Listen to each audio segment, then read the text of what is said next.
Good evening, my dear students. Good evening. Good evening. How are you all? अच्छा, चलो बढ़िया. फिर बिना किसी देरी के बेटा हम लोग क्लास को स्टार्ट करते हैं. Yeah. Good evening. All right. So, as you know that we have completed or we are on a verge of completion of chapter body fluids and circulation. ठीक है. अभी बस थोड़े ही देर में ये चैप्टर खत्म हो जाएगा. फिर हम लोग एक्सक्रीशन का चैप्टर स्टार्ट करेंगे. तो बेटा यहाँ पे हम लोगों ने बॉडी फ्लूइड्स एंड सर्कुलेशन में सारा कुछ कर लिया है. सिर्फ थोड़ा लिम्फ सिस्टम के बारे में पढ़ना है और डिसऑर्डर्स के बारे में पढ़ना है. बस उतना ही बाकी है. वो भी आज खत्म हो जाएगा. ठीक है. अगर इसके रिलेटेड आपको कुछ भी डाउट है तो आप मुझे पूछ सकते हैं चैट बॉक्स में. मेरा चैट बॉक्स हमेशा ओपन रहता है. ठीक है.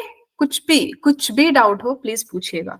Alright my dear students. चलो या so there's a first question on the screen based on the previous classes. In the given diagram of human heart, the mitral valve is located between which two parts of heart? ठीक है. कौन से दो parts of heart के बीच में locate होता है? तो अब आप डायग्राम देखोगे बेटा तो नाउ यू विल अंडरस्टैंड. ठीक है. You will understand that this is the right side and this is the left side. Okay. So between the right auricle and ventricle there is a presence of tricuspid valve. Okay. And in between the presence of left auricle and left ventricle there is a presence of bicuspid valve. Okay. So bicuspid valve. So bicuspid valve is also called as mitral valve. Okay. Mitral valve is another name for bicuspid valve. So B and C is the answer for this question. Okay. It was easy question. Now coming to the regulation of cardiac activity. So I had told you that our heart, okay, normally doesn't get the instructions from brain. Okay, because it has its own property to auto generate the nodal tissues. ठीक है. It has SAN, AVN. तो ये खुद से generate करता है impulses को. ठीक है. तो इसको हम कहते हैं मायोजेनिक हार्ट. मैंने आपको जब कार्डियक साइकिल समझाया था तो मैंने आपको बताया था. ठीक है. मायोजेनिक हार्ट है. बट यही चीज दूसरे ऑर्गेनिजम्स में न्यूरोजेनिक होती है. ठीक है. तो regulation of cardiac activity is done by completely nervous system. But हमारे पास जो हार्ट की एक्टिविटी है वो अपने आप हार्ट ही करता है. उसके अंदर नोडल टिश्यूज होते हैं. वो सेल्फ जनरेट करता है इम्पल्सेस को. एंड कई कबार केसेस में सेंट्रल नर्वस सिस्टम भी हमको हेल्प करता है. ठीक है. So medulla oblongata regulates the cardiac activity through autonomous nervous system. ठीक है. तो ये भी करता है कुछ हद तक. And then sympathetic nervous of ANS, that is autonomous nervous system, increase the rate of heartbeat, the strength of ventricular contraction and cardiac output. ठीक है. Then parasympathetic nerves of autonomous nervous system decrease the heartbeat and conduction of action potential and the cardiac output. तो sympathetic जो है वो increase करता है heart rate को and parasympathetic decrease करता है heart rate को. ठीक है. And then adrenal medullary hormones increase the cardiac output. ठीक है. अगर इसमें आपको कुछ डाउट है तो आप मुझे पूछ सकते हो. Alright. So coming to lymph system, मैंने आपको बताया था हमको यहाँ पे बस बेसिक पढ़ना है लिम्फ का. डिटेल हम लोग 12th के हेल्थ एंड डिसीजेस के चैप्टर में पढ़ेंगे.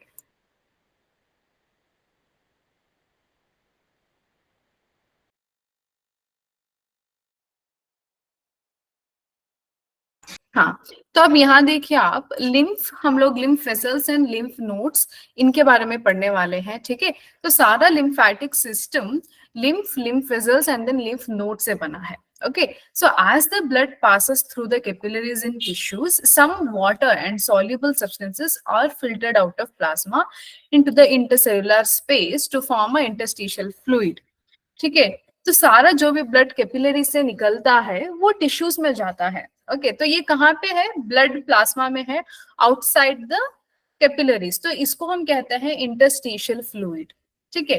तो यहाँ पे हम लोग क्या कह सकते हैं? It has the same mineral distribution as that in plasma. जो ब्लड के प्लाज्मा में मिनरल डिस्ट्रीब्यूशन होता है वही सेम होता है लिम्फेटिक में भी. ठीक है. Some tissue fluid enters lymphatic system and the tissue fluid is then called lymph. Okay. तो उसी फ्लूइड टिश्यू को वो लिम्फेटिक सिस्टम में एंटर करता है. That tissue fluid is then called lymph. ठीक है. तो it drains back to major veins. Okay तो ये फिर क्या करेगा, वापस से वेन्स में लेके जाएगा। ठीक है, तो आपको क्या समझ में आया, ब्लड से कैपिलरीज को जाएगा through the interstitial fluid, through interstitial fluid वापस ये जाएगा लिम्फेटिक सिस्टम में, okay, to become a lymph, तो लिम्फ से फिर ये जाएगा वेन्स में। ठीक है, so this process keeps on continuing for the formation of lymph. Okay, चलो, तो हमारा जो lymph it is a colourless fluid containing the lymphocytes. Okay, so functions of lymph देख लो आप, it is the middle man between the blood and tissues. मैंने आपको बताया ना, तो ब्लड और टिश्यूज के बीच में बीच का मिडिल मैन का काम करता है। Tissue fluid helps to exchange the nutrients gases. Okay, तो टिश्यू में जो फ्लूइड है वो क्या करता है, न्यूट्रिएंट्स जो बने हैं ब्लड से फिर टिश्यूज में जाने के, उनका एक्सचेंज करवाता है। Alright, and it carries the plasma protein synthesized in liver to blood. Okay, so transports digested foods through lacteals in the intestinal villi, fat soluble vitamins and hormones. हमने digestion and absorption chapter नहीं किया है, अगर किया होता तो आपको वहां पे समझ में आता। Okay, तो जो digested fats का transport होता है वो lacteal से होता है in the intestinal villi. ठीक है, then filtration of bacteria and foreign particles. ठीक है, तो filtration of bacteria and foreign particles करने के लिए भी लिम्फ की जरूरत होती है। Lymph nodes produce lymphocytes and antibodies. Clear? Okay, then तो इतना है आपको लिम्फ के बारे में पढ़ना। तो अभी हम लोग डिसऑर्डर्स की बात करते हैं। Okay, so disorders of circulatory system. तो क्या क्या डिसऑर्डर्स आपको देखने को मिलेंगे? The first and very own disorder, okay, सबका favorite, that is high blood pressure or hypertension. Okay, the word hyper indicates the high, hypo indicates the less. ठीक है, जब भी आप हाई ब्लड प्रेशर की बात करते हो तो ये कंडीशन हाइपरटेंशन की कहलाती है। ठीक है, so pressure on circulating blood on the walls of blood vessels is called blood pressure. ठीक है, जब आपका ब्लड वॉल्स पे, ओके, ब्लड के वेसल्स पे जब प्रेशर इंसर्ट करता है तो उसको हम कहते हैं ब्लड प्रेशर। ठीक है, जो नॉर्मल ब्लड प्रेशर होती है वो 120/80 mmHg होती है, एंड इससे कुछ भी डिविएशन हो जाए, कम या ज्यादा हो जाए, उसको हम कहते हैं आइदर हाइपो या फिर hypertension. Okay, so this normal BP include systolic and diastolic pressure. ठीक है, सिस्टोलिक प्रेशर क्या है आपको मैंने बताया है, ये कॉन्ट्रैक्शन वाला प्रेशर है जो 120 mm ऑफ मर्क्यूरी होता है, whereas diastolic is the resting phase और the relaxation phase जिसमें 80 mm ऑफ मर्क्यूरी होता है। ठीक है, तो 120 और 80 आपने देखा होगा फिल्म्स में या फिर किसी को पेरेंट्स को करवाते टाइम पे। Okay, 120 and 80 is the normal range. ठीक है, इससे अगर कम होगा तो हाइपो, ज्यादा होगा तो हाइपर। ठीक है, now when the blood pressure is higher than the normal BP, it is called as hypertension, as I have told you now. Like in this case, 140/90 is a hypertension. Okay, it leads to heart diseases and it also affects the vital organs like brain and kidney. ठीक है, definitely बेटा, जब आपका blood इतनी मेहनत कर रहा है खुद को ट्रांसपोर्ट करने के लिए, तो वॉल्स में से इतना प्रेशर दे रहा है, तो आपको पता है हम लोग जो भी खाते हैं न्यूट्रिएंट्स वो सारे ब्लड में ट्रांसपोर्ट होना है। ठीक है, so through the circulatory system. अब इतना प्रेशर से ये जा रहा है तो हमारे जो ऑर्गन्स हैं, लाइक किडनी हो गया, एक्सक्रीटरी सिस्टम हो गया दूसरा, एंड देन कार्डियक सिस्टम हो गया, उसको भी प्रेशर इंसर्ट करना पड़ता है। तो because of blood pressure every functioning in our body will tends to get difficult. Okay, तो आप यहाँ पे देखिए कुछ फूड्स हैं जो आपको अवॉइड करना है अगर आपको हाई ब्लड प्रेशर नहीं चाहिए तो। ज्यादा इंटेक ऑफ सॉल्ट। ओके, तो इंटेक ऑफ सॉल्ट को अवॉइड करें, जितना जरूरी है उतना ही खाएं। इंटेक ऑफ शुगर, ओके, जो रिफाइंड शुगर होता है, आर्टिफिशियल शुगर होता है, उसको अवॉइड करें। And then consumption of red meat.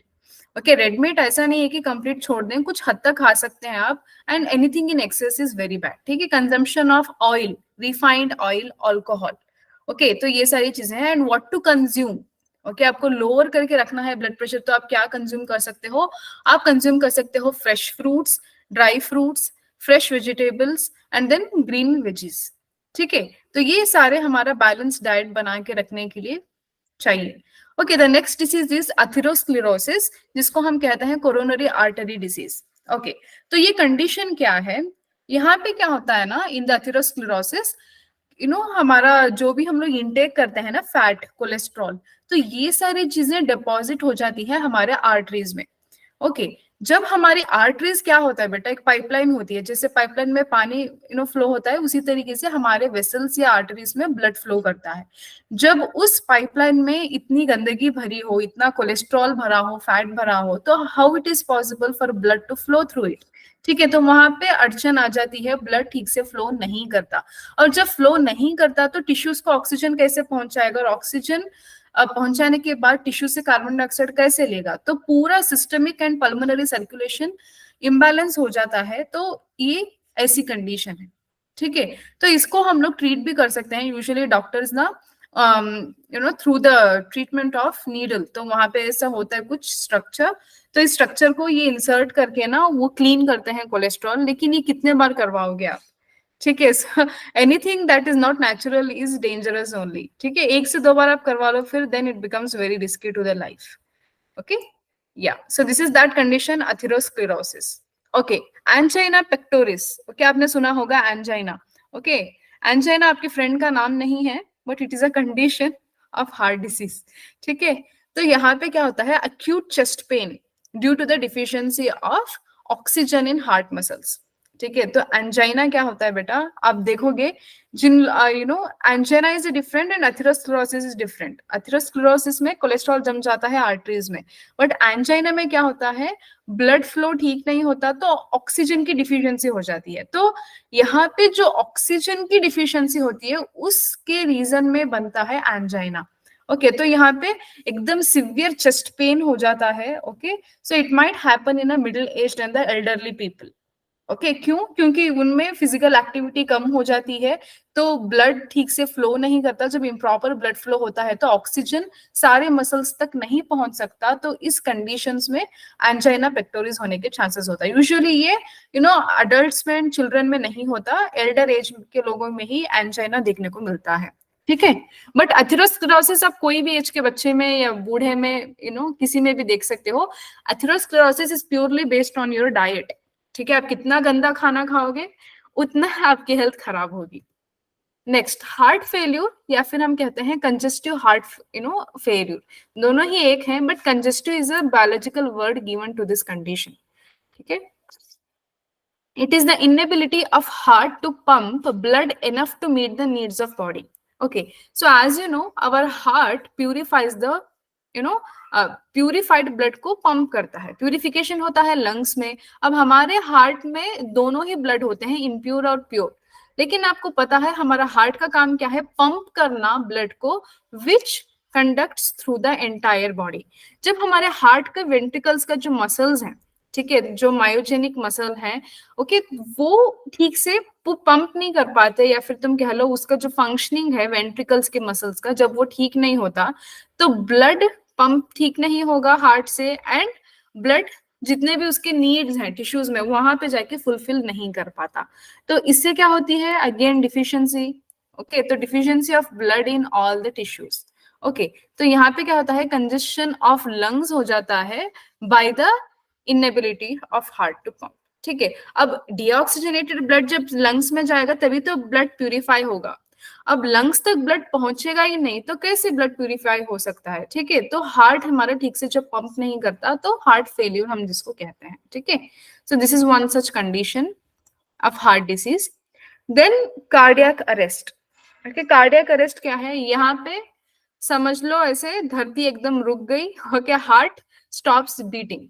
Okay, तो जो भी हार्ट की फंक्शनिंग है, जो लब डब आप सुनते हो, okay, so it suddenly arrest. Okay, उसी टाइम पे अरेस्ट हो जाता है। तो ये होता क्यों है? Okay, heart attack is a plumbing problem. Again plumbing problem का मतलब क्या, ब्लॉक्ड आर्टरीज एंड वेन्स। ठीक है, सो बेटा heart diseases are all related with only one thing, that is blood flow. अब अगर आपके बॉडी में ब्लड फ्लो आपको अच्छा रखना है तो आप क्या करोगे, आप अपने डाइट अच्छी रखोगे, फिजिकल एक्टिविटी करोगे, तो आपका हार्ट भी हेल्दी रहेगा। तो ये सारे जो मैं कंडीशंस बता रही हूँ ये अल्टीमेटली इसीलिए हो रहे हैं क्योंकि ब्लड सर्कुलेशन ठीक नहीं हो पा रहा।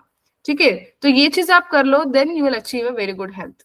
ठीक है, तो दिस इज कार्डियक अरेस्ट, जो again improper circulation of blood की वजह से होता है। Then heart attack. ओके, तो हार्ट अटैक और हार्ट अरेस्ट दोनों ही है, या फिर कार्डियक अरेस्ट, दोनों एक ही टाइप है। बट कार्डियक अरेस्ट ना एकदम से सडन होता है। Okay, it's a very sudden motion. Okay, but heart attack might happen in phases. Okay, it might happen in phases. मतलब एक बार एक झटका लगा, छोटा झटका पहले, फिर दूसरी बार बड़ा झटका और इंसान सीधा परलोक सिधार गया. ठीक है, तो कार्डियक अरेस्ट में ऐसा नहीं होता, एक झटके में ही वो फिर जाके गॉड को बोलते हैं हाय. बट हार्ट अटैक में एक से दो बार हो जाता है. It is the sudden damage of heart muscle due to the inadequate blood supply. ठीक है, तो ultimately as I have told you it is all because of proper improper blood supply. ठीक है, so that's all for this chapter. Disorders of circulatory system में आपने 6 conditions पढ़ी हैं, जिसमें वेरी इंपॉर्टेंट इज हाइपरटेंशन, उसके बाद आता है atherosclerosis and then heart failure. Clear?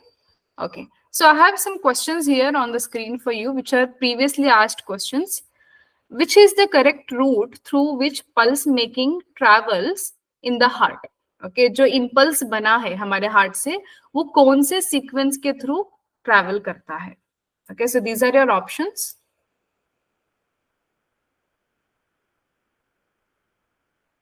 Take some time, think, and then try to answer. Comment box is open.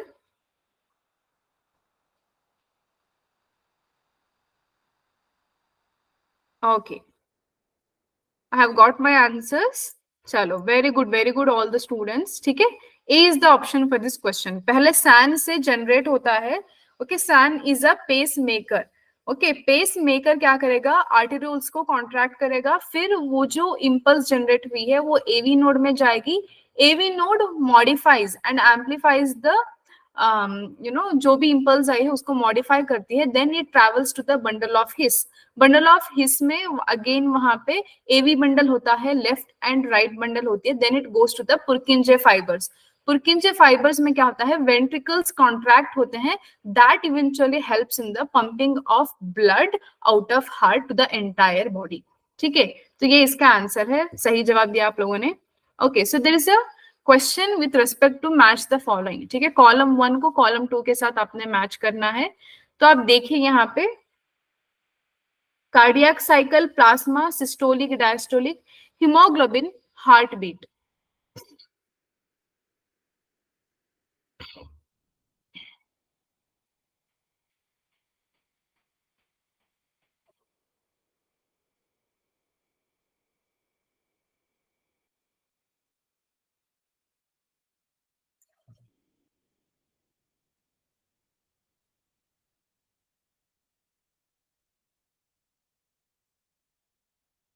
Okay, so now you can easily tell the option for this question is B.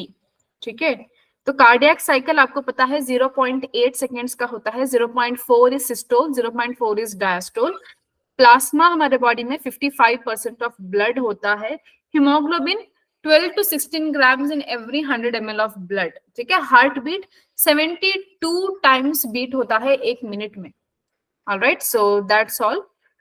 तो ये chapter बेटा अभी हम लोग ने खत्म कर लिया and we are going to start with a new chapter that is excretory products and their elimination.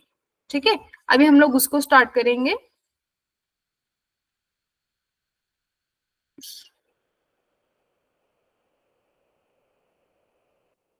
Late me share the screen. All right, I hope it's visible to you.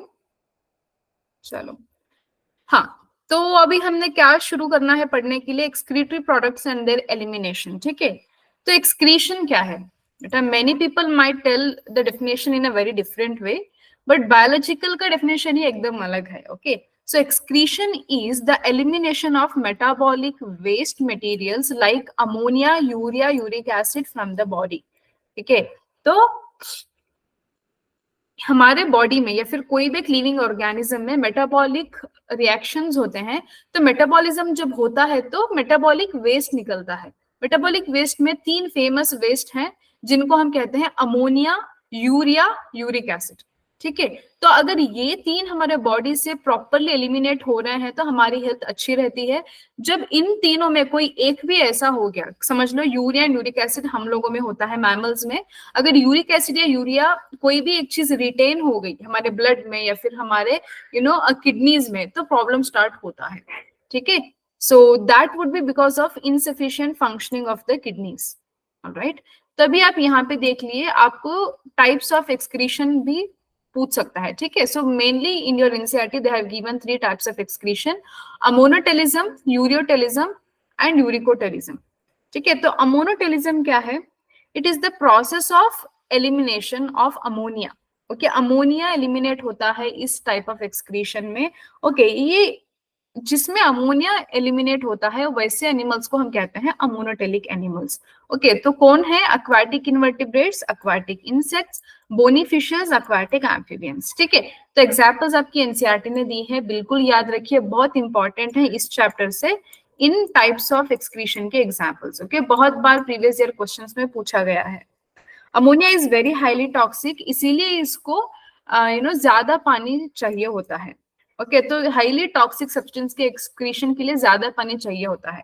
तो इसीलिए क्या होता है, फिशेस देखो पानी में ही होते हैं, तो इनके सराउंडिंग में पानी ज्यादा होता है, तो इसीलिए ये अमोनिया प्रोड्यूस करते हैं ताकि अमोनिया इजिली वाटर के थ्रू एक्सक्रीट हो जाए, ठीक है। तो यहाँ पे लिखा है ammonia is readily soluble in water and excreted by diffusion through blood surface और गिल सरफेसेस। ओके, तो kidney does not play any significant role in its removal. जो फिशेस हैं या फिर अमोनोटेलिक एनिमल्स हैं, उनमें किडनी का कोई खास नहीं होता रोल।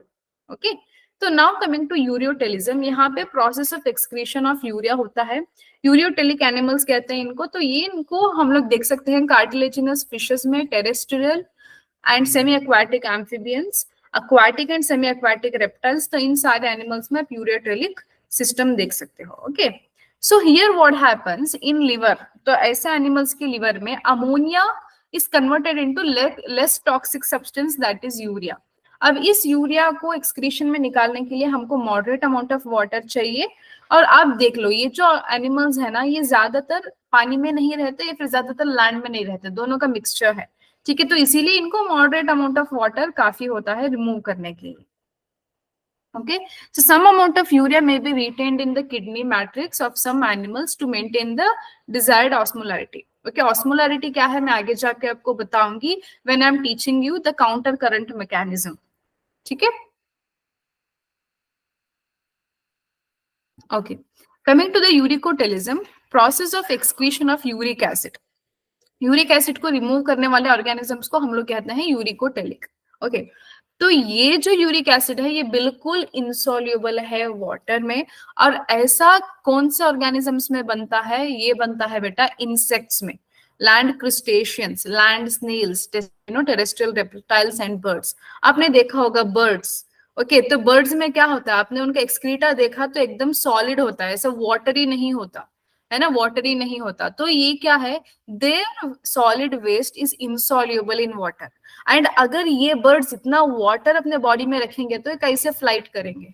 उड़ना मुश्किल हो जाएगा ना उनका, ठीक है। तो they have to maintain the less weight and उनके फंक्शनिंग के लिए भी ये ठीक रहता है, ठीक है। तो ureotelism and uricotelism are needed for water conservation, ठीक है। तो वाटर कंजर्व करने का इनका काम होता है इन दिस एक्सक्रीशन। नाउ कुछ एक्सक्रीटरी ऑर्गन्स आपको पढ़ना है एनिमल्स में, ठीक है। तो आपने पढ़ा होगा animal kingdom in the previous semester, तो वहां पे भी दिया था, यहाँ पे भी दिया हुआ है, याद रखिएगा। Okay, protonephridia also called as flame cells are seen in platyhelminthes and some annelids. Okay, rotifers में, एनेलिड्स में। ओके, तो सेफेलोकॉर्डेट, वहां पे आपको फ्लेम सेल्स देखने को मिल जाएंगे। Nephridia is an excretory organ in annelids. Malpighian tubules is seen in insects. आपका और हमारा सबका फेवरेट कॉकरोच, ठीक है। तो कॉकरोच के अंदर आपको एक्सक्रीटरी ऑर्गन क्या है देखने को मिलता है, माल्फीजियन ट्यूब्यूल, ठीक है। एंड देन एंटिनल ग्लैंड्स जो क्रिस्टेशियंस एंड देन प्रॉन में देखने को मिलता है, ठीक है, वो आपको देखने को मिलेगा। Kidneys in higher animals, okay, जैसे प्रॉन्स में ग्रीन ग्लैंड है, आई नो एंटेनल ग्लैंड है, इंसेक्ट्स या कॉकरोच उसमें माल्फीजियन ट्यूब्यूल है, ऐसे ही एनिमल्स में किडनी होता है, ठीक है। अब हम लोग पढ़ते हैं ह्यूमन एक्सक्रीटरी सिस्टम, ठीक है। तो ह्यूमंस में कैसे चलता है excretory system? So when we talk about human excretory system, we have a pair of kidneys. Okay, pair of kidney मतलब दो किडनी होते हैं, उसके साथ दो यूरेटर्स होते हैं जो किडनी से प्यूरिफाइड फिल्ट्रेट को यूरिनरी ब्लैडर में पास करते हैं। यूरिनरी ब्लैडर से फिर एम्प्टी होता है ब्लैडर बाय रिलीजिंग और ejecting out of urine through urethra. ठीक है, यूरेथ्रा के थ्रू यूरिन बाहर जाके फिर वो ब्लैडर एम्प्टी होता है, ऑलराइट। सो ये चीज आपको देखने को मिलती है। So now here you will see the diagram. Okay, ये एनसीईआरटी का डायग्राम है। प्लीज इस डायग्राम को लिखना सीखिए, ड्रॉ करना सीखिए। अगर मैं ऑफलाइन क्लास लेती तो मैं खुद आपको ड्रॉ करके बताती, बट ऑनलाइन में it's impossible, that's why I am showing you the pictures, और हमको टाइम भी सेव करना है। तो आपका काम क्या होगा, आप इसको लिख लिख के ड्रॉ करके सीखिएगा। Okay, and please to remember even when you are answering the questions in the CBSE, तो डायग्राम्स टेल अ लॉट। आप ना पूरा एकदम बड़ी कथा लिखने से अच्छा है तुम एक डायग्राम लिख लो। एक डायग्राम से आप जो भी एक्सप्लेन करना चाहते हो वो सारी चीज आ जाती है, और टीचर को भी मजा आता है। ठीक है, वैलिडेट करते टाइम पे टीचर को भी मजा आता है, और दिल खोल के मार्क्स भी देते हैं। ठीक है, तो diagram must say all the things rather than words, alright. तो आप यहाँ पे देख लीजिए, ये आपके एनसीईआरटी का डायग्राम है। Okay, these are kidneys. Okay, ये किडनी है, और किडनी का जो यहाँ पे ओपनिंग है, बीन शेप स्ट्रक्चर है, इस ओपनिंग को हम कहते हैं हाइलम और हाइलस। ठीक है, हाइलम कहते हैं। इसके अलावा kidney is divided into two parts, outer cortex and inner medulla. ठीक है, तो इनर मेड्यूला से फिर कैलिसेस आते हैं, कैलिसेस के बाद बड़ा पेल्विस रीजन आता है, पेल्विस से यूरेटर स्टार्ट होते हैं, ureter will move into the urinary bladder passing the urine through urethra. ठीक है, तो यहाँ पे दो इंपॉर्टेंट ब्लड वेसल्स हैं। एक ब्लड वेसल है बेटा, that is artery, renal artery, and then renal vein. Okay, so renal artery would bring the oxygenated blood and the renal vein would do the deoxygenated blood. ठीक है, चलो। So here you can see the structure of the first kidney which I was talking about. ठीक है, ये bean shape structure आपको दिख रहा है, राजमा जैसा लग रहा है ना, तो बिल्कुल राजमा के शेप में है। Reddish brown bean shaped structures enclosed in a tough 3-layered fibrous capsule. जो outer layer है उसको आप कहते हो fibrous capsule. It is situated between the levels of last thoracic and third lumbar vertebra. जैसे मैंने आपको बताया था, हमारा जो ट्रेकिया है, ओके, वो कहाँ के ऑपोजिट है, फिफ्थ थोरैसिक वर्टिब्रल कॉलम के। इसी तरीके से किडनी कहाँ पे सिचुएटेड है, between the last thoracic and the third lumbar vertebral column. Okay, इसका लेंथ है 10 to 12 centimetre, width would be 5 to 7 centimetre, thickness होती है 2 से 3 सेंटीमीटर, वेट होता है एवरेज 120 से 170 ग्राम। ओके, एक किडनी की बात हो रही है, दोनों का नहीं, सिर्फ एक किडनी का ग्राम कितना होता है, 120 से 170 ग्राम, मतलब 200 ग्राम भी नहीं है आपका एक पूरा किडनी, बट कितना काम कर रहा है देखो, है ना। चलो, so on the concave side of kidney, okay, so as you know, concave side is this convergent side, convex side would be the bulged side. On the concave side of kidney there is an opening called hilum. मैंने बताया ना, ये इस opening को hilum कहते हैं, through which blood vessels, nerves, lymphatic ducts and ureter enter the kidney. तो ये जैसे समझ लो किडनी का दरवाजा है, दरवाजे को हम हाइलम कहते हैं। सारे वेसल्स हो, कुछ भी हो, यूरेटर हो, वहां से एंट्री भी लेते हैं और एग्जिट भी लेते हैं। ठीक है, okay. So hilum leads to funnel shaped cavity called renal pelvis. Okay, तो ये जो हाइलम है ये कहाँ पे जाता है, रीनल पेल्विस। मैंने आपको बताया ना, that broad shaped structure is renal pelvis. Okay, so renal pelvis से जाता है and it moves with its projections into calyces.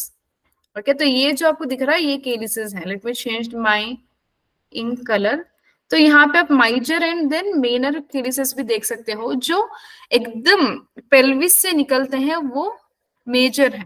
Okay, और ये जो ब्रॉड से एकदम थिनर बनते जा रहे हैं ये माइनर कैलिसेस हैं। ठीक है, सो दीज आर कैलिसेस, इनको आप कॉमनली कैलिसेस भी कह सकते हो। Clear, okay. देन तो kidney has outer cortex and inner medulla. Okay, जो बाहर वाला पोर्शन है किडनी में उसको हम कहते हैं cortex. See, not just in kidney, आप कोई भी स्ट्रक्चर ले लो, हम उस स्ट्रक्चर को दो पार्ट में डिवाइड करते हैं। जैसे आपका वोवरी हो गया, ovary is also divided into outer cortex, inner medulla. Okay, then आपका अड्रेनल ग्लैंड, ओके, जो अड्रेनलिन हार्मोन रिलीज करता है, वहां पे भी आपको सेम टाइप का देखने को मिलता है, आउटर कॉर्टेक्स, इनर मेड्यूला। ठीक है, तो बाहर वाले रीजन को हम हमेशा कहते हैं कॉर्टेक्स, अंदर वाले को medulla. Okay, so medulla has few conical projections जिनका नाम है रीनल पिरामिड्स या फिर medullary pyramids. Okay, can you see this? These are medullary pyramids. Okay, so medullary pyramids are present here.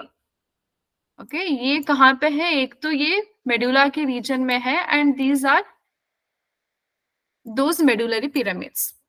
ठीक है, तो मेडुलरी पिरामिड्स आप कह सकते हो. एंड इन मेडुलरी पिरामिड से आप देखोगे ये जो माइनर कैलिसेस है ना वो ओरिजिनेट होते हैं. ओके, वो ओरिजिनेट होते हैं मेडुलरी पिरामिड से. ओके, एंड ये जो दो मेडुलरी पिरामिड हैं उनके बीच वाला जो पोर्शन है ना, ये वेरी फेमस पोर्शन है. ये इसका नाम दिया है एक साइंटिस्ट के ऊपर. इनको हम कहते हैं बेटा columns of Bertini. Okay, columns of Bertini. So what is columns of Bertini? inner cortex region, the region between two medullary pyramids. Okay, तो दो मेडुलरी पिरामिड्स के बीच वाला जिसको हम रीनल कॉलम भी कह सकते हैं या फिर कॉलम्स ऑफ बर्टिनी भी कह सकते हैं. ओके, दोनों नाम इसका ठीक जाता है. ऑलराइट, देन तो structure of kidney at a glance. तो आप एक ग्लांस में देखोगे तो आपको कैसा दिखेगा स्ट्रक्चर ऑफ किडनी? कुछ ऐसा. ठीक है, कुछ ऐसा दिखता है. Okay, then now coming to the functional structure and functional unit of kidney. जैसे नर्वस सिस्टम का न्यूरॉन है. ओके, लंग्स का कौन है? एल्वियोलाई. ओके, वैसे ही किडनी का कौन है? नेफ्रॉन. ओके, तो नेफ्रॉन बेटा वो एक ऐसा सेल है जो पूरा फंक्शनिंग करता है एक्सक्रीशन का. Okay, so each nephron has two parts. जब आप एक नेफ्रॉन का स्ट्रक्चर ड्रॉ करोगे तो आपको दो पार्ट्स देखने को मिलेंगे, एक ग्लोमेरुलस और रीनल ट्यूब्यूल. बेटा आप अलग अलग किताबें पढ़ोगे तो आपको अलग अलग नेम देखने को मिलेगा, बट हमको एनसीईआरटी के हिसाब से चलना है. एनसीईआरटी ने क्या बताया है? एक नेफ्रॉन के दो पार्ट होते हैं. टॉप वाला जो सर है वो ग्लोमेरुलस है एंड देन बाकी की body that is renal tubule है. ऑलराइट, सो ग्लोमेरुलस क्या है देखते हैं यहाँ पे. Glomerulus is a tuft of capillaries. Tuft मतलब एक ग्रुप. ठीक है, समझ लो एक ग्रुप है, ग्रुप ऑफ कैपिलरीज है, formed by afferent arteriole. Okay, a fine branch of renal artery. Okay, then blood passes from the glomerulus which is carried away by an efferent arteriole. ठीक है, आप ये स्ट्रक्चर देख लो बेटा. जो renal artery से blood आता है वो एफरेंट आर्टेरियोल के थ्रू ग्लोमेरुलस में निकल आएगा, फिर ग्लोमेरुलस से बाहर निकलने के लिए इफरेंट आर्टेरियोल से जाता है. ठीक है, अफरेंट में आएगा, इफरेंट में जाएगा. ओके, नाम थोड़ा ऐसा ही है, बस ए ई का डिफरेंस है, प्लीज डू रिमेम्बर. ठीक है, अफरेंट में आएगा, इफरेंट में जाएगा.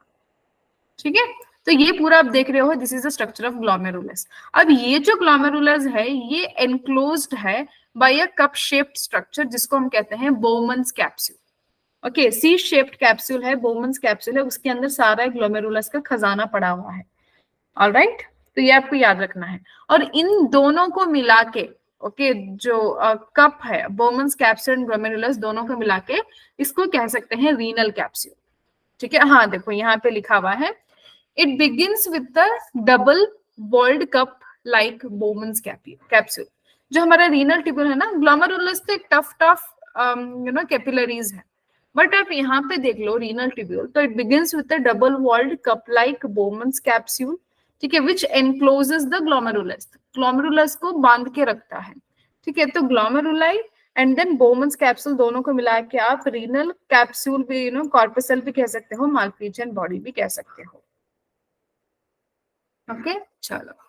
सो नाउ तो रीनल ट्यूब्यूल स्टार्ट हुआ है बोमन्स कैप्सूल से, ये कंटिन्यू करेगा. The tubule continues with the PCT, proximal convoluted tubule, and then Henle's loop, and then distal convoluted tubule. ठीक है, तो Henle's loop is a hairpin shaped structure. It has descending and ascending limb.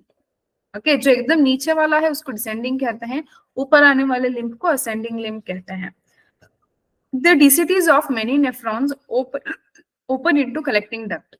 ठीक है, तो DCTs जो है ना, distal convoluted tubule, वो बहुत सारे नेफ्रॉन्स के कलेक्टिंग डक्ट में आके मिल जाते हैं. आप यहाँ पे देख लो. हाँ सॉरी,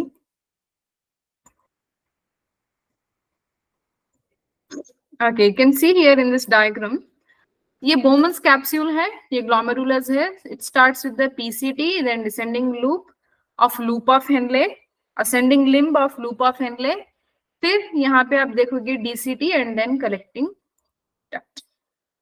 ठीक है, चलो now so collecting duct extends from cortex to inner parts of medulla. They converge and open into renal pelvis through the medullary pyramids and the calyces. Malpighian body, PCT, DCT are situated in the renal cortex. तो आपको पता होना चाहिए जो collecting duct है वो cortex से medulla तक जाएगा। ठीक है, कॉर्टेक्स से मेडुला तक जाएगा। अब आपको देखना है फिर कॉर्टेक्स में क्या क्या रहेगा। कॉर्टेक्स में रहेगा माल्फिजियन बॉडी, पीसीटी, डीसीटी। ठीक है, लूप ऑफ हेनले एक सिर्फ ऐसी चीज है जो मेडुला में रहती है। आपने देखा ना मेडुलरी पिरामिड्स, तो उन पिरामिड्स में जो लंबे लंबे लाइंस हैं वो क्या है, वो सारे लूप ऑफ हेनले है। ठीक है, लूप ऑफ हेनले है। तो based on this we can divide the nephron into two types. Okay, वो हम लोग देखेंगे अभी आने वाले स्लाइड्स में। ठीक है, तो अभी के लिए तुम ये देखो, the efferent arteriole emerging from the glomerulus form a very fine capillary network of fine capillary network. इसके लिए नाम दिया है आपका बायोलॉजी टर्म ने पेरिट्यूबुलर कैपिलरीज। अब नॉर्मल कैपिलरीज तो कहते हो, okay, normal capillaries is what, a very fine पतला ब्लड का एक पाइप होता है। ठीक है, तो पतले उस फाइन ब्लड के पाइप को हम कहते हैं कैपिलरी। बट जो अभी नेफ्रॉन की बात हो रही है उसको हमने नाम दिया है peritubular capillary, which is present around the renal tubule. Okay, renal tubule के अगल बगल में रहता है ये peritubular capillary. Okay, so minute vessel of this network runs parallel to the Henle's loop forming a U shaped vasa rectum. तो हमारा जो लूप ऑफ हेनले है, ओके, वो क्या है, पूरा एक एरिया है जहां पे फिल्ट्रेट पास होके कलेक्टिंग डक्ट में जाता है, और उसके ऑपोजिट एरिया में आएगा वासा रेक्टा। तो वो वासा रेक्टा आपका ब्लड लेके जाता है। ठीक है, तो ब्लड लेके जाने वाले को वासा रेक्टा कहते हैं, फिल्ट्रेट लेके जाने वाले को हम कहते हैं loop of Henley.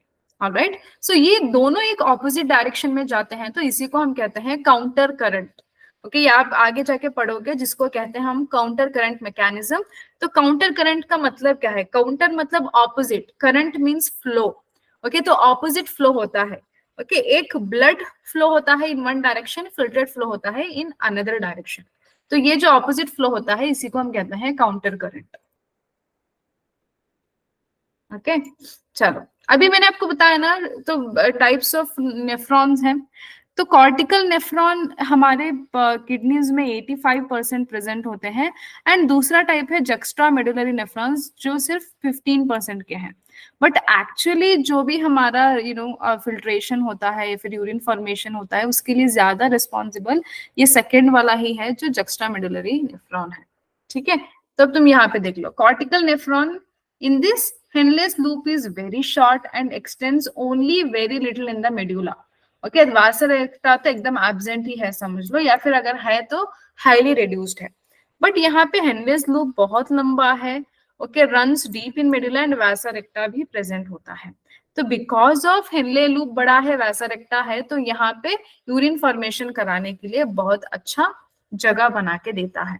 Okay, so juxtamedullary nephron कम है, लेकिन formation of urine and absorption secretion पूरा यही करते हैं। ठीक है, तो structure of nephron at a glance आप यहाँ पे देख लीजिए। ओके, सो बोमन्स कैप्सूल, उसके अंदर ग्लोमेरुलस, वहां से स्टार्ट होता है PCT, loop of Henley, DCT, collecting tube. ठीक है, अब अगर हम यही ब्लड फ्लो की बात करें तो afferent arteriole, glomerulus, efferent arteriole, going to the PCT, then to the DCT, then फिर ये आएगा वासा रेक्टा में। ठीक है, जो पीसीटी डीसीटी के कैपिलरीज हैं उनका नाम है पेरिट्यूबुलर कैपिलरीज, एंड जो कैपिलरीज लूप ऑफ हेनले को सराउंड करते हैं उनको हम कहते हैं वासा रेक्टा। ठीक है, and from the vasa recta it will take the blood into the venule. Okay, तो वेन्यूल में लेके जाता है, रीनल वेन्यूल, फिर वहां से रीनल वेन से फिर वेन्यूल, वहां से फिर वो लेके जाएगा inferior vena cava into the right arteriole for the oxygenated blood, formation of oxygenated blood. Okay, तो ब्लड को प्यूरिफाई करने के लिए। तो ये जो सारा सिस्टम है ना, आपको कंपैरिजन करके पढ़ना पड़ता है। आप रेस्पिरेशन को अलग पढ़ूंगा मैं, सर्कुलेशन अलग पढ़ूंगा, एक्सक्रीशन अलग पढ़ूंगा, ऐसा नहीं चलता है, सारा एक साथ चलता है। Okay, our body functions in a synchronised manner with each others help.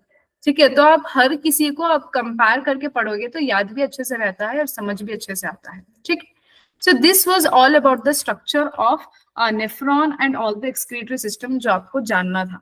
अभी बेटा हम लोग देखते हैं कि किडनी का एक्चुअल फंक्शन क्या है एंड यूरिन फॉर्मेशन कैसे होता है। ठीक है, चलो। सो द यूरिन फॉर्मेशन के प्रोसेस में आप देख सकते हो 3 फेजेस या फिर 3 stages. Okay, so the process of urine formation will be seen in 3 stages. First is glomerular filtration, जिसको हम अल्ट्रा फिल्ट्रेशन भी कह सकते हैं। The second is reabsorption, third one is tubular secretion. ठीक है, ये 3 फेजेस हैं जो फॉर्मेशन ऑफ यूरिन करवाती हैं। Alright, next. तो अभी आप यहाँ पे देखिए, जो ग्लोमेरुलर कैपिलरी है, ओके, जो ग्लोमेरुलस है या फिर जो भी एक स्ट्रक्चर है बोमन्स कैप्सूल के अंदर, तो वो ब्लड कैपिलरीज में बेटा प्रेशर ज्यादा होता है। तो because of that pressure, okay, blood क्या करेगा, फिल्ट्रेट बनाएगा और वो फिल्ट्रेट पास होके जाता है। ठीक है, ब्लड होता है ग्लोमेरुलस में, फिर वो blood because of high pressure ये फिल्ट्रेट बन के मूव होगा इनटू द बोमन्स कैप्सूल। तो अब ये जो मूव हो रहा है बिकॉज ऑफ हाई प्रेशर, वो किस मेम्ब्रेन के थ्रू पास होके जाएगा उसका डायग्राम यहाँ पे है। ठीक है, तो अब यहाँ पे मेम्ब्रेन्स देख लीजिए। ऑलराइट, तो आपको देखने को मिलेगा ग्लोमेरुलस का एंडोथीलियम। ओके, ग्लोमेरुलस का एंडोथीलियम, फिर epithelium of Bowman's capsule.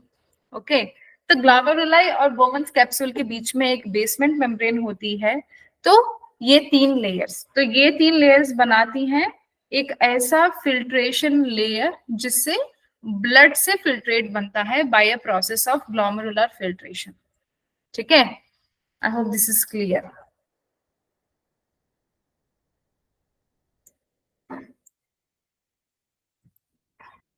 Okay, और जो एपिथेलियल सेल्स हैं, ओके, बोमन कैप्सूल में मैंने आपको बताया एपिथेलियल सेल्स हैं, तो those cells have a special name.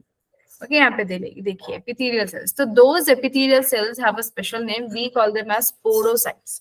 Podocytes of Bowman capsule are arranged in an intricate manner, leaving some minute spaces. ठीक है, तो आप यहाँ पे देखिए ये सारे पोडोसाइट्स हैं। Okay, these are podocyte cells and these podocyte cells are the epithelial cells. तो ये बीच बीच में थोड़ी बहुत स्लिट जितनी जगह छोड़े हुए हैं उतनी जगह छोड़ के ये अरेंज हुए हैं इन अ सर्कुलर मैनर। ठीक है, तो आप यहाँ पे देखिए जो बीच बीच में गैप है ना, इसको हम कहते हैं फिल्ट्रेशन स्लिट। ओके, ये है filtration slit. Clear? So podocytes of Bowman capsule are arranged in an intricate manner, leaving some minute spaces. We call them as filtration slits or slit pores. ठीक है, अब इन स्लिट पोर्स के through ही blood जो glomerulus से है वो filtrate होके जाएगा बोमन्स कैप्सूल में। ठीक है, तो भी आप यहाँ पे देख लीजिए एपिथेलियल सेल्स जिनको हम कहते हैं podocytes of Bowman's capsule, okay, are arranged in a intricate manner. Again वही है, बट यहाँ पे डेफिनेशन सेम दिया है, वही आप डायग्राम पे नोटिस कीजिए। ठीक है, ये फिल्ट्रेशन स्लिट है, ये पोडोसाइट्स है। क्लियर दिख रहा है?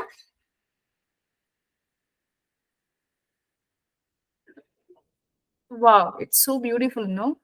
देखिए ये पोडोसाइट्स है। ओके, ये पोडोसाइट्स है। Wait, let me change my colour. Okay, ये जो आप यहाँ पे देख रहे हो ये पोडोसाइट्स हैं अंदर अंदर। ठीक है, प्रेजेंट होंगे तो उनके बीच में यहाँ पे फिल्ट्रेशन स्लिट है सारी जगहों पे। ओके, फिल्ट्रेशन स्लिट है। Clear? Okay, then glomerular filtration में आप देख सकते हो almost all constituents of blood plasma except the proteins pass on to lumen of Bowman's capsule. ठीक है, तो सारे कॉन्स्टिट्यूएंट्स ब्लड प्लाज्मा के पहुंच जाएंगे into passing through the Bowman's capsule in the filtrate, except सिर्फ 2 चीजें नहीं जाती, वो है proteins and then blood cells. Okay, मतलब हीमोग्लोबिन हो गया या आरबीसी सेल्स हो गया, वो नहीं जाते एंड देन सम प्रोटीन्स नहीं जाते। So about 1100 or 1200 ml of blood is filtered by kidneys per minute. ठीक है, it constitutes about 1/5 of blood pumped out by each ventricle of heart in a minute. ठीक है, then so the amount of glomerular filtrate formed per minute is called as glomerular filtration rate. Okay, इसको हम कहते हैं GFR. Okay, तो amount of glomerular filtrate formed per minute, एक minute में कितना हमारा ग्लोमेरुलर से फिल्ट्रेट बन रहा है उसको हम कहते हैं GFR. Okay, so normal GFR is 125 ml पर मिनट. ओके, एक मिनट के लिए 125 ml बन रहा है. ओके, दैट इज आप एक दिन के लिए 180 लीटर बना सकते हैं. Okay, so 180 litres per day, but normal GFR कितना होता है 125 ml पर मिनट. एक मिनट में इतना बनेगा, फिर 180 litre in a day. But देखो, क्या ये पूरा पास होके यूरिन में आ जाएगा? नहीं, यूरिन तो बहुत कम निकलता है. 180 लीटर निकलता है क्या आपके बॉडी से यूरिन? नहीं ना. तो देखते हैं, यहाँ पे पूरी दूसरी प्रोसेस होती है जिसको हम कहते हैं रीअब्सॉर्प्शन. तो जो 180 लीटर ऑफ ग्लोमेरुलर फिल्ट्रेट है, इट इज प्रोड्यूस्ड डेली, ये डेली बनता रहता है. But 99% of this is reabsorbed by the renal tubules. Okay, तो इनमें 99% वापस रीनल ट्यूब्यूल में रीअब्सॉर्ब होता है. So normal volume of urine released is 1.5 litres. ठीक है, so normal volume of urine है ना, वो रिलीज होता है 1.5 liters. Okay, then from the filtrate, glucose, amino acids, sodium, etc. are reabsorbed actively, and nitrogenous wastes are absorbed passively. Passive reabsorption of water occurs in initial segments of the nephron. ठीक है, the passive reabsorption of water occurs in the initial segments of the nephron. ठीक है, चलो, ये आपका diagram है, आप इस डायग्राम के थ्रू भी देख सकते हो. ओके, ये आपकी एनसीईआरटी का डायग्राम है एंड ये आपके समझने के लिए डायग्राम है. ठीक है, तो यहाँ पे कैपिलरी है, यहाँ से वापस जाएगा इनटू द कैपिलरी.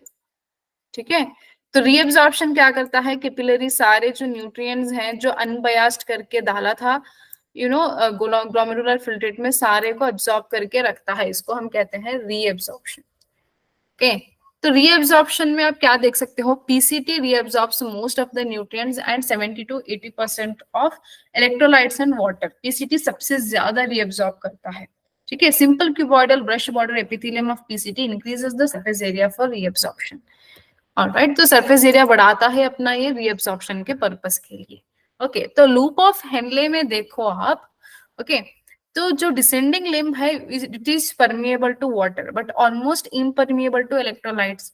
तो दिस कॉन्सेंट्रेट्स द फिल्ट्रेट, ये फिल्ट्रेट को कॉन्सेंट्रेट करेगा. असेंडिंग लिम्ब में मिनिमम रीअब्सॉर्प्शन अकर होता है, it is impermeable to water but allows transport of electrolytes, so filtrate gets diluted. ठीक है, तो ये एकदम ऑपोजिट है, डिसेंडिंग लिम्ब में permeable to water and ascending limb में इम्परमिएबल टू वाटर. ओके, वहां पे कॉन्सेंट्रेट होगा डिसेंडिंग में, असेंडिंग में डाइल्यूट होता है. ठीक है, in DCT conditional reabsorption of sodium and water takes place. Conducting duct extends from cortex to inner parts of medulla. It reabsorbs large amount of water to concentrate urine. It also allows passage of small amounts of urea into medullary interstitium to keep up the osmolarity. ठीक है, तो ये सारी चीजें आपने देख ली. अब reabsorption हो गया, तो अभी क्या है, सारे हमारे न्यूट्रिएंट्स जो ग्लोमेरुलर फिल्ट्रेट से कैपिलरी में गए थे, अब वो वापस क्या करेंगे, ये जो कैपिलरी ने लिया था वो चूज करेगा. ओके, क्या मुझको चाहिए क्या नहीं चाहिए, जो चाहिए वो रखेगा, जो नहीं चाहिए वो वापस सेक्रीट करेगा इनटू द ट्यूब्यूल. ओके, जो भी हमारा रीनल ट्यूब्यूल है उसको वापस देगा. ठीक है, तो अब यहाँ पे देखिए आप, cells of PCT and DCT maintain ionic okay and acid base balance of body fluids by selective secretion okay of hydrogen, potassium and ammonia into the filtrate and absorption of bicarbonates from it. Collecting ducts maintain the pH and ionic balance of blood by the secretion of H+ and K+ ions. ठीक है, ये चीज आपने देख ली. चलो, तो अब आपने क्या किया, यूरिन फॉर्मेशन को एक ग्लांस में देख रहे हो, तो ये आपको समझ में आ जाएगा अच्छे से. यहाँ पे अल्ट्रा फिल्ट्रेशन हुआ. ओके, अल्ट्रा फिल्ट्रेशन होने के बाद रीअब्सॉर्प्शन हो रहा है. रीअब्सॉर्प्शन यहाँ पे आप देख लो, पीसीटी में सबसे ज्यादा होगा. ओके, डीसीटी में वाटर का होगा. देन मतलब पीसीटी में बहुत ज्यादा होगा। Descending limb of loop of Henle में वाटर परमिएबल है, असेंडिंग लिम्ब में वाटर इम्परमिएबल है। डीसीटी में वो होगा based on the condition, condition क्या है उस हिसाब से यहाँ पे होगा। ठीक है, so that's all for this class. If you have any doubts you can ask me or else you can leave. Okay, तो आज के लिए बस इतना ही। कुछ भी डाउट है बेटा आप पूछ सकते हो। कल मैं counter current mechanism and then regulation करवाऊंगी। ठीक है, take care everyone. Thank you so much for attending the class. See you in the next class. ठीक है।